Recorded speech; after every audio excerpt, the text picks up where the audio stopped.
Right the prices in order. വില ക്രമത്തിൽ എഴുതാൻ പറഞ്ഞിരിക്കുകയാണ്. അപ്പം ഏതൊക്കെയാ ഉള്ളതെന്ന് നമുക്ക് നോക്കാം. ഏതൊക്കെ റുപ്പീസ്? 25, 70, 53, 38, 92, 85. പിന്നെ ഇതിൽ ചോദിച്ചിരിക്കുന്നത് what is the highest price, ഏതിനാണ് കൂടുതൽ വില എന്ന് ചോദിച്ചിട്ടുണ്ട്. അപ്പൊ ഇതിൽ ഏതിലാണ് കൂടുതൽ വില? 92. അപ്പം അതിവിടെ എഴുതണം.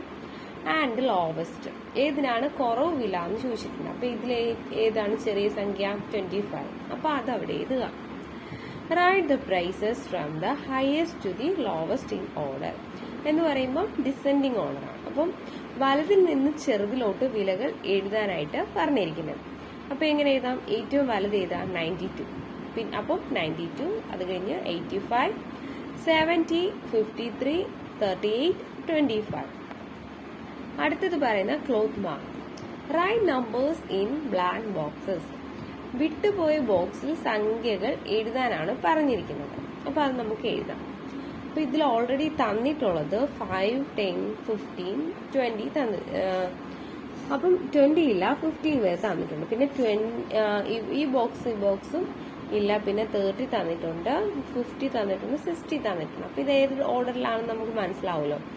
5, 10, 15 വരുമ്പോഴത്തേക്ക് തന്നെ നമുക്ക് മനസ്സിലാവും 5 വെച്ച് ആഡ് ആയിട്ടാണ് വരുന്നത്. അപ്പൊ നമുക്കറിയാലോ 5 പ്ലസ്, അപ്പൊ ഇവിടെ 10, 15, 20, 25, 30, പിന്നെ ഇവിടെ 35, 40, 45, 50, 55, 60. അപ്പം 60 മീൻസ് ടോട്ടൽ ആയിട്ടുള്ളത്. അപ്പൊ നമുക്ക് അറിയാലോ ക്ലോത്തിന്റെ ക്ലോക്ക്. അപ്പം ഓക്കെ. അപ്പം അടുത്ത പേജില് how many dolls. On Sunday grandma, grandpa and mum made some dolls.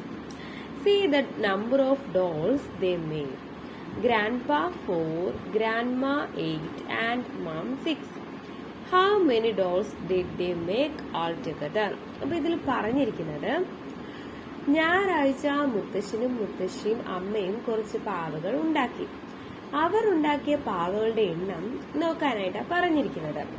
പിന്നെ എല്ലാരും കൂടി ചേർന്ന് എത്ര പാവകൾ ഉണ്ടാക്കിയെന്നും ചോദിച്ചിട്ടുണ്ട്. അപ്പൊ എങ്ങനെ നമുക്ക് കാൽക്കുലേറ്റ് ചെയ്യാം?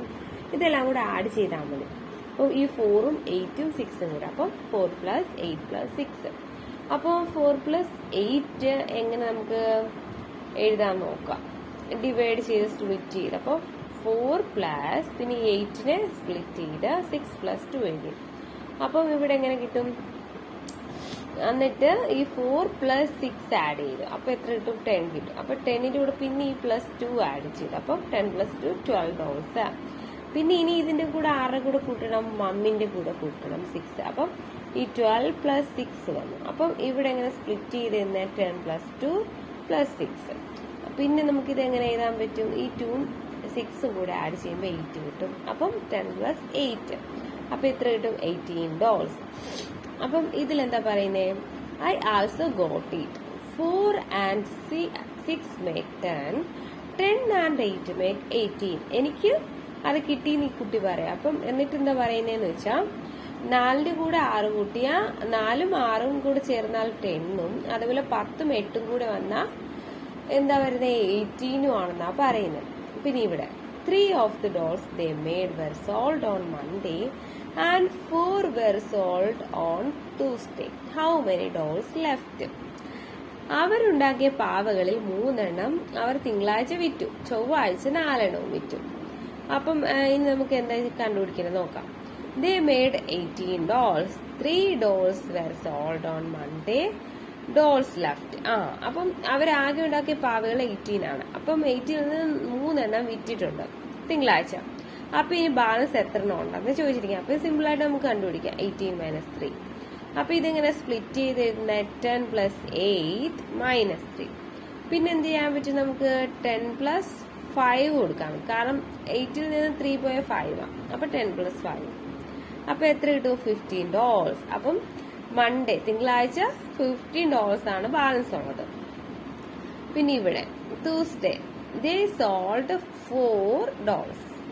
Dolls left. അപ്പൊ ട്യൂസ്ഡേ അവര് 4 കൂടെ വിറ്റു. അപ്പൊ 15 ഉണ്ടായിരുന്നതിനകത്തുനിന്നല്ലേ 4 പോയത്. അപ്പൊ ഡോൾസ് ലെഫ്റ്റ് എങ്ങനെ കണ്ടുപിടിക്കും? 15 - 4 കൊടുക്കണം. അപ്പം അങ്ങനെ വരും. അപ്പം ഈ 15 സ്പ്ലിറ്റ് ചെയ്തെടുത്താൽ 10 + 5 -4. പിന്നെ നമുക്ക് എങ്ങനെ എഴുതാൻ പറ്റി?